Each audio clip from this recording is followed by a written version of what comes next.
Abawagizi bange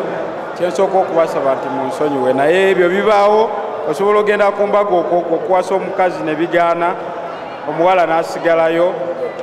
Mbaddemu ne buchallenge obutonotono mu training agandi mbadde sobola kubamala mu maanyi kubwogera nga nina okuwaga nsigale nga mbazaamu amaanyi naye nze mbadde nsaba bw'aba akakasa nti ankuba addemu amperi maaki ankubyeko first round ekitegeeza ankuba addemu amperi maaki akkirize rimaaki nange wakuno mbadde ne buchallenge bwesobola kunyikuba mbadde mulwadde ne babuuza bakooki ate abateeseteese ne bannyima obuyambi mbadde sirina buyambi naye kati akkiriza amperi maaki nziremu neetegeke bw'aba akakasa nti ankuba ogenze ku buko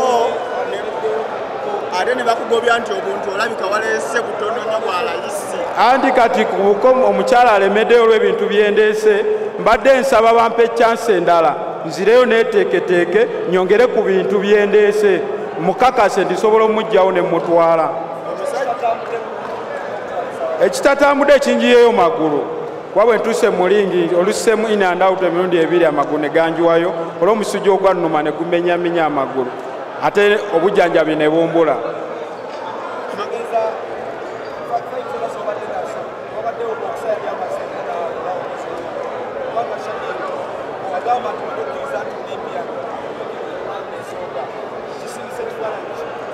Babokisa bonna be nali nnwanye era mubadde mugoberera ennwana zange teri yali amazeeko nange ndi musajja omugumu ekimala naye ku luno olw'amagulu okunjwa kwa amagulu by'ebikonde amagulu egaba mafu manya ebikonde ebyo biba bifo era ngenza ogezaako okusika okutambula nga amagulu gaganye buli paki enkwata nga njiwulira amagulu gakola ki ganafuwa naye nga mu bizinensi nga bonakeera ku makya n'ogenda mu wino n'osuubula endiboota y'engoye oyinza osangamu damagi n'osangamu faaji naye tekikumalamu maanyi era oddamu n'osuubula endala kati mbadde musaba limaaki agikkirize. Kati kitwale nti limaaki yagiganye kuba omusajja y'ebirooto bye kati ebiri ku ebbiyu era omugulidde w'ekkubo gwe tunula ku kkubo lyo eddala nga teligenze kukyamira wuwe. Andi kati ekyansi gy'akozesezza naye nga nze mbadde musabali match kubanga tosobola kubuuka lanka omusipi olina okudifaininga akkiriza kudifaininge nange pati to nsuubira bye nasuubiza mbituukiriza ng'omuntu ebigambo mbirina bingi ebyokwogera naye sometimes sitera kuwa abantu bigambo byange kuba nsobola obikola naye right now eno ebadde ntandikwa kuba we tubadde tulina osooka singa si wano singa tuli walala nnyo ate singa tuli wala but nebaza abawagizi abazze nebaza commission APB okubanga yasobola okunzikiririzaamu nga bwe mbadde nti ndi ku top nesigala nga ndi ku top mu bbanga lyonna era nga ndiwo okusigalawo okuba na kukiikirira Uganda gituusa waggulu nebitabaddewo nja bireeta sofa guno omusipi guwedde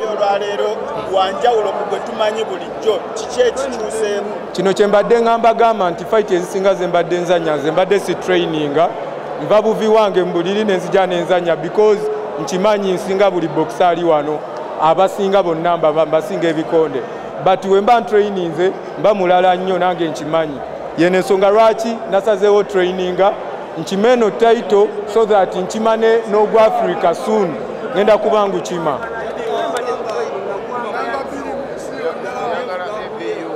nsobodde okutuukiriza kye nabanyonyola nekye bye nagamba nti gano menvu izewo akajendi sawa yonna nja kujja nze nsaba busabi kutuuka mu ring kutuukiriza budde era nali nasaba dda singa Katonda asobola okumpa obuyinza ennaku nenzisembeza kumpi singa eno fight yaggwa dda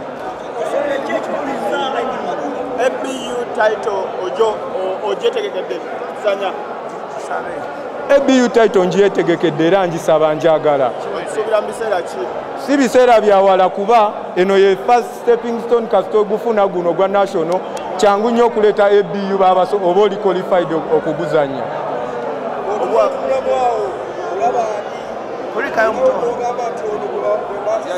aliwo yenna gwe nkuba ajja yajja